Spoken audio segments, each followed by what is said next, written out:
ভাস্কর বলো, তোমার অনেকগুলো মিসড কল দেখলাম। ফোন করেছিলে? আসলে এক পেশেন্টকে নিয়ে একটু অসুবিধায় ছিলাম, তার রাম কমে গিয়েছিল। যাই হোক, তুমি এখন স্টেবল। বলো, ফোন করেছিলে কেন? তোমার সবাই ভালো আছো তো? না না, সেজন্যই তোমাকে ফোন করেছি। মায়ের লক্ষণগুলো আমার ভালো লাগছে না। কি বলছো? আমাকে তো কিছুই বলো না। কি হয়েছে একটু পরিষ্কার করে বলবে প্লিজ। 3 দিন ধরে মায়ের জ্বর, কাশিও হয়েছে। তুমি তোমাকে জানো, কতবার বললাম ডাক্তারের কাছে চলো, কিছুতেই গেল না। আজকে লক্ষণগুলো আরো প্রকট হচ্ছে।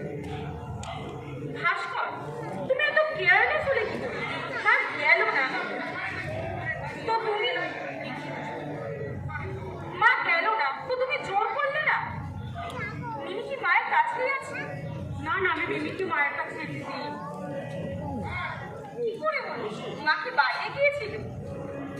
আরে কিছু আগেই তো হচ্ছিল, বললো মন্দিরে না গেলে নাকি আমাদের ভাই দাদার প্যান্ট, ভাই দাদার প্যান্টটা এ দিদি ভাই, ভাই দাদার প্যান্টটা দাদা ভাইয়ের লাগতো, দাদা ভাইয়ের প্যান্টটা ভাই দাদার প্যান্ট লাগতো। মন্দিরে সব ব্যবস্থা আছে, এক প্রকার জোর করেই গেল। ভাই দাদার প্যান্টটা ডিপ লাগতো, না না, ভাই দাদার প্যান্টটা দাদা ভাইয়ের লাগতো, দাদা ভাইয়ের প্যান্টটা ভাই দাদার ডিপ কালার লাগতো। হোয়াইট শার্টের সাথে ওই ওই প্যান্টটা যেত, আমার পক্ষে একেবারে ওই প্যান্টটা বেশি ভালো যেত, ওই ব্লুটা দাদা ভাই যেটা তোমাকে আমি বলেছিলাম মাকে এখন মন্দিরে যেতে দিও না। যাই হোক, যাওয়া আমার হয়ে গেছে। মাকে আজই ডাক্তারের কাছে নিয়ে যাবে, আর কোভিড টেস্টটাও করিয়ে নিও। আর শোনো, মাকে এখন একা একটা ঘরে থাকতে বলো। ভাস্কর, ভাস্কর বলো, মায়ের শ্বাসকষ্ট হচ্ছে, আমি শুনতে পেয়েছি। তুমি যত তাড়াতাড়ি সম্ভব মাকে নিয়ে আরোগ্যনিকেতনে চলে এসো, আমি সব ব্যবস্থা করে রাখছি। ভয় পেও না, মাকে সাহস দেবে। তুমি যত তাড়াতাড়ি সম্ভব মাকে নিয়ে এসো, আমি রাখি। কি হলো? এটাকে তোলা যাচ্ছে, এটাতে গার্ড পড়ে যাচ্ছে।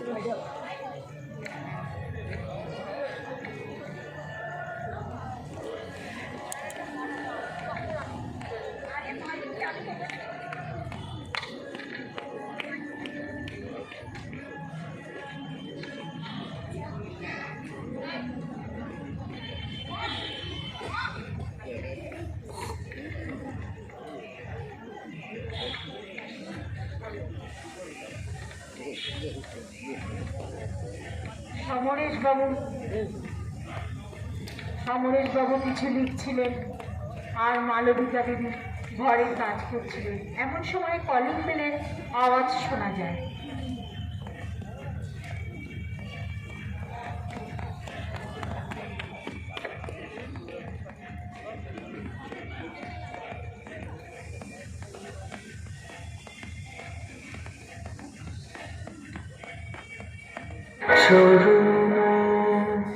ধরিতে দিও আমার নিউনা সরাই জীবন মরণ শুভ দুঃখ দিয়ে দুঃখে ধরিল জড়ায়।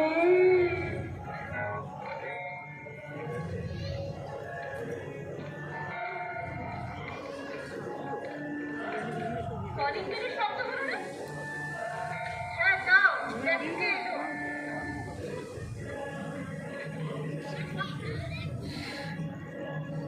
কি হলো? দাঁড়িয়ে আছো যে? যাও, দরজা খোলো। সত্যি লাগছে তো? আসলে অনেকদিন ধরে মানে শুনছো তো? তুমি দাঁড়িয়ে দাঁড়িয়ে থাকো, আমি যাচ্ছি। না না, তুমি চলে যাও, আমি দেখছি। তুই কোলে বস বাবা, মামা আয় আমার কোলে আয়। কি হয়েছে? আমার কেন? বাবু, বাবা হঠাৎ করে অসুস্থ হয়ে পড়েছে। বাবা কেমন হচ্ছিল, আমার খুব ভয় করছে বাবু। হ্যাঁ হ্যাঁ, নিশ্চয়ই যাবো। চল চল, তুমি সত্যি যাবে বাবু? হ্যাঁ হ্যাঁ, নিশ্চয়ই যাবো। দাদার কি হয়েছে রে দেখুন? কাকিমা, কি ঠিক কি বুঝতে পারছি না। কয়েকদিন ধরে শরীরটা ভালো যাচ্ছিল না, আজ হঠাৎ কেমন যেন হয়ে যায়। এখন জ্ঞান নেই, মা খুব কাঁদছে। তাহলে তো হসপিটালে নিয়ে যেতে হবে। তুই কিছু চিন্তা করিস না, চল আমি তোর মায়ের কাছে যাচ্ছি। আমি হসপিটালে নেই, আমি অ্যাম্বুলেন্সে ফোন করেছিলাম, কিন্তু ওরা বললো যেতে ঘন্টাখানেক দেরি হবে। আর হসপিটালগুলো বলছে যে সিট খালি নেই। আমি যে কি করবো কিছু বুঝতে না পেরে তোমার কাছে ছুটে এসেছি। বাবু, বেশ করেছিস। মালবিকা, আমার গাড়ির চাবিটা দাও তো। এখন অ্যাম্বুলেন্সের জন্য ওয়েট করে লাভ নেই। তোমার গাড়ি করেই যাবে কাকু? হ্যাঁ, যত তাড়াতাড়ি সম্ভব দাদাকে হসপিটালে ভর্তি করতে হবে, বুঝলি? আর সিট নিয়ে তোকে কিছু চিন্তা করতে হবে না, ও আমি ঠিক ব্যবস্থা করে নেব। মালবিকা, তুমিও যাবে তো? কি হলো রে, কাঁদছিস কেন? মনে ছেড়ে দাও, দাদাকে আমরা সুস্থ করেই ফিরে আসি। এত ভেঙে পড়লে চলে? কাকু, তুমি আমাকে ক্ষমা করে দাও। আমি না বুঝে তোমার সাথে খারাপ ব্যবহার করেছি, তোমাকে শাসিয়েছি, বাইরে যেতে বারণ করেছি, তোমার বাড়ির পথ কত করে দিয়েছি। আজ তুমি আমার বাবার জন্য ছুটে যাচ্ছ। দূর পাগল ছেলে, ওসব কথা তোর কাকু কিছু মনেই করেনি।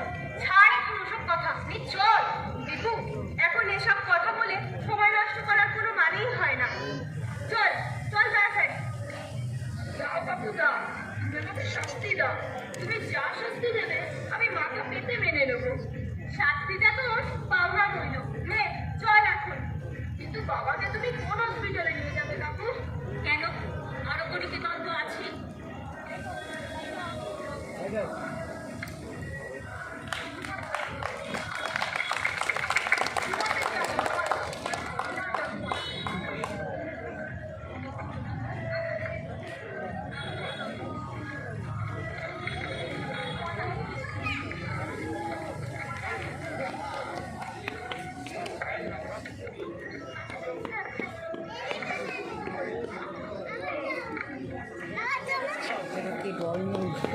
এই যে মারলো না তারই বাচ্চাকে চলো। শ্যামলা, সুভা তাদের কোনো শিশুকে নিয়ে এক হসপিটাল থেকে আর এক হসপিটাল ঘুরে বেড়ায়, কিন্তু তাদের সন্তানকে কবিতা না চারটে হসপিটাল করলাম, অথচ আমার বাবুসোনাকে কোথায় ভর্তি করতে পারলাম না। কেউ বলে সিট নেই, কেউ বলে ডাক্তার নেই, আবার কেউ বলে অন্য কোথাও চলে যেতে। বিনা চিকিৎসায় আমার বাবুসোনার যদি কিছু হয় তার জন্য দায়ী থাকবে তুমি। শুভা, আমি? হ্যাঁ তুমি তুমি তুমি দেখছো আমি তো চেষ্টা কিছু কম করছি, কিন্তু কিন্তু কি ছেলেকে ডাক্তার দেখাতে পারছো না, তাই তো? আমি কি করবো ভাবতে পারছি না, কোথায় যাবো, কার কাছে যাবো আমি? আজ মনে হচ্ছে তুমি কোথায় যাবে? যাওয়ার জায়গা তো ছিল, তুমি তাকে দাঁড়িয়েছো। ডাক্তারবাবু, তুমি যদি ডাক্তারবাবুকে না দাঁড়াবে তাহলে আমার বাবুসোনার চিকিৎসা অনেক আগেই হয়ে যেত। বিনা চিকিৎসায় আমার বাবুসোনাকে আমি চুপ, শুভা চুপ, আমার বাবুসোনার কিচ্ছু হবে না। চলো। কোথায়? আরোগ্য নিকেতন, ডাক্তারবাবুর কাছে। কিন্তু তুমি কি আর আমার বাবুসোনার চিকিৎসা করবে? মানুষ দয়াহীন হতে পারে, কিন্তু আমার দেবতা পাষাণ নয়। তাই চলো গো, তাই চলো, চলো।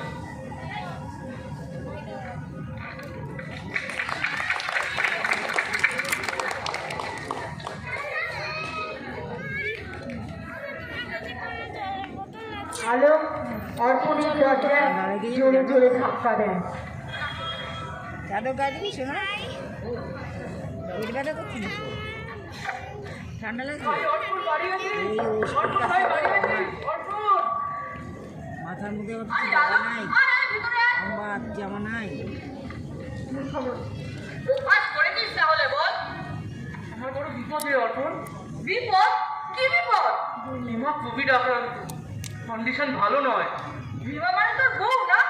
হ্যাঁ রে, এটা বড় অভ্যাস নয়, বিপদে পড়েই জিতেছি।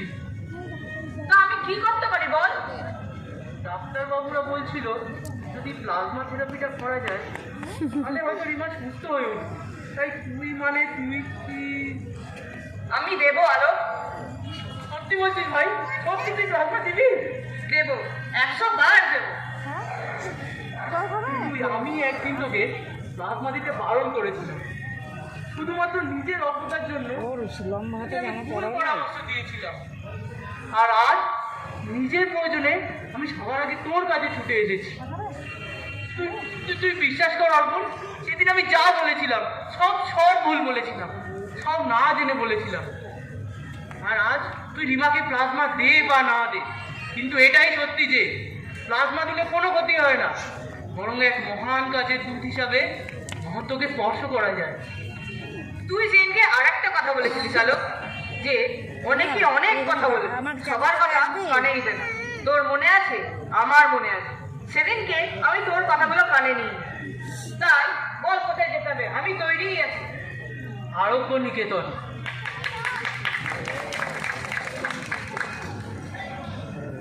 এখানে মানে তুমি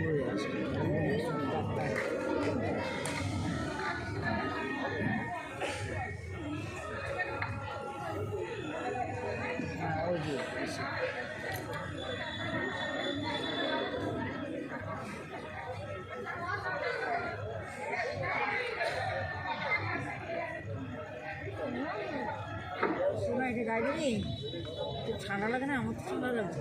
এই নে গাড়ি আমার শাড়ি দিয়ে ঠান্ডা লাগছে এই দৌড়াচ্ছিস কেন? সোয়েটার নিয়ে সমুদ্র আরোগ্য নিকেতন। তোমার যেতে হবে না।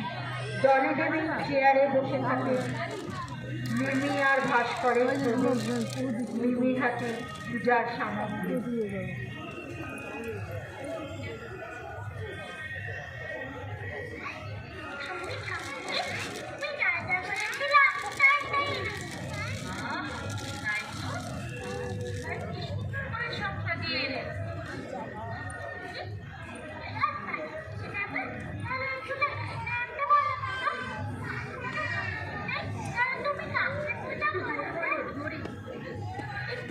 এখানে সত্যিকারের দেবতারা থাকে, মন্দিরে তো পাথরের দেবতারা থাকে, আর এখানে জীবন্ত দেবতারা থাকে। তুই দেখবি আমি কার পুজো করবো? কার? মাসিমা? মা, মাসিমা না।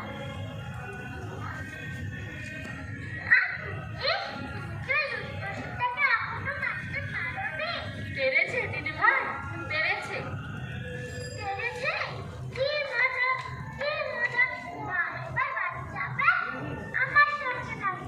হ্যাঁ দিদি ভাই, মা এবার বাড়ি যাবে।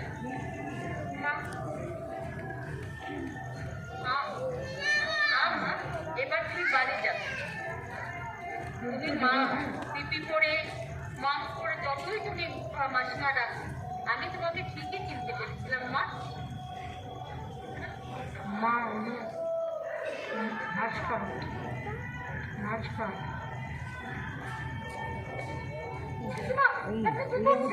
আমি ভুল করেছিলাম বৌমা, আমি বুঝতে পারিনি তোমরা কি কঠোর পরিশ্রম করে শত শত মানুষের প্রাণ বাঁচিয়ে দেবো। আর এই যে আমি মরতেই বসেছিলাম, তোমার সেবায় আমি প্রাণ ফিরে পেলাম। তাই এই ভুল শুধু তোমাকে নয় মা, আমি তোমার মতো শত শত মানুষের পায়ে দিলাম। আমরা সবাই যদি একসাথে থাকি, তাহলে একদিন ঠিকই বিপদের অন্ধকার কেটে গিয়ে নতুন আলোর সূচনা হবেই। মা, তুমি অনুকে আর কত পরীক্ষা নেবে? এবার তুমি ওকে বাড়িতে ফিরিয়ে নিয়ে চলো। দূর বোকা, এমনি করে কি বাড়ি নিয়ে যাওয়া যায়? বরণ করে নিয়ে যেতে হবে, তাই না দিদি ভাই? ঠান্ডা লেগে যাবে।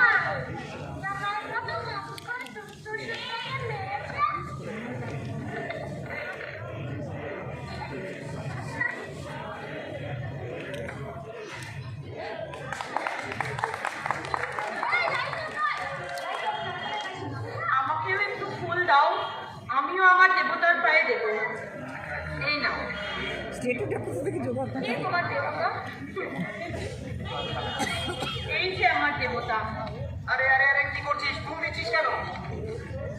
সত্যি উনি দেবতা। উনি যেইভাবে শ্যামলের মৃতপ্রায় সন্তানকে দিন রাত এক করে বাঁচিয়ে তুলেছেন, সেইভাবে কোভিড আক্রান্ত রোগীদের অক্লান্ত পরিশ্রম করে সেবা করে যাচ্ছেন। ঠিক বলেছেন দিদি, উনি আমার গবেষণার জন্য রাত পাঠি করেছেন। সত্যি উনি দেবতা। না না না, আমি আমি কোনো দেবতা নই, আমি একজন ডাক্তার। আমার কাজ হলো, সবচেয়ে বড় কথা আমার ধর্ম হলো মানুষের সেবা করা, আর সেই কাজটাই অবিরাম করে চলেছি। যারা আর্ত, যারা কষ্ট পাচ্ছে তাদের রোগ থেকে আমি মুক্তি দেওয়ার চেষ্টা করছি। আর এই কাজটা শুধু আমি নয়, এই কাজটা অজস্র নার্স, ডাক্তার অবিরাম সারা দিন দিন রাত করে খেটে চলেছে। তাই এই সম্মানের দাবিদার শুধু আমি নই, এই সম্মানের দাবিদার প্রত্যেকে, তারা প্রত্যেকে। আর আপনাদের সাথে এই সমরেশকাপুদের মতো মানুষরাও এই সম্মানের অংশীদার। সমাজে সমরেশকাপুদের মতো মানুষরা আছে বলে আমাদের মতো মানুষরা বেঁচে থাকে।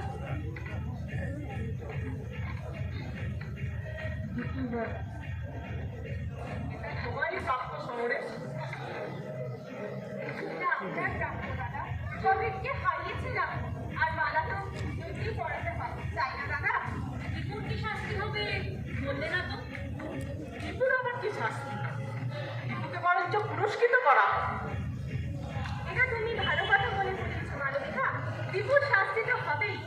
আমি ঠিক করেছি যারা কোভিড আক্রান্ত তাদের এবং তাদের পরিবারের পাশে থাকবে। সমস্ত রকম প্রয়োজনীয় জিনিস তাদের কাছে পৌঁছে দেব। আর তাদের ভরসা দেব, তারা একা নয়, আমরা সকলে আছি তাদের পাশে। কি বলেন আপনারা? আর রিপু হবে আমাদের পথ প্রতিষ্ঠা। রিপুর শাস্তিটা ঠিক হয়েছে তো? দাদু, এ আমার শাস্তি নয়, আমার জীবনের সেরা উপহার। তুই কেন?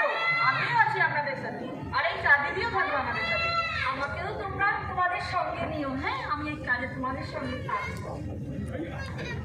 কি কেন? আমি আর মাও আছে তোদের সঙ্গে। দিদিমা থাকবে তো? কে থাকবে? দাদাবাবু, দাদাবাবু, কি এসেছে দেখো? মিতালি দিয়ে এসেছে।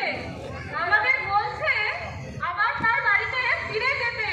হ্যাঁ ডাক্তারবাবু, আপনি আমার বাড়িতে ফিরে চলুন। আমি তখন ভয় পেয়ে গিয়েছিলাম, কিন্তু আমি এখন বুঝতে পেরেছি ভয় পেলে চলবে না, বরং সকলে মিলে এগিয়ে যেতে হবে। তবেই কোভিডের কালো মেঘ কেটে নতুন সূর্যোদয় হবে। হ্যাঁ, নিশ্চয়ই সূর্যোদয় হবে, আর আমরা নিশ্চয়ই জয়ী হব। আমরা করব জয়, আমরা করব জয়, আমরা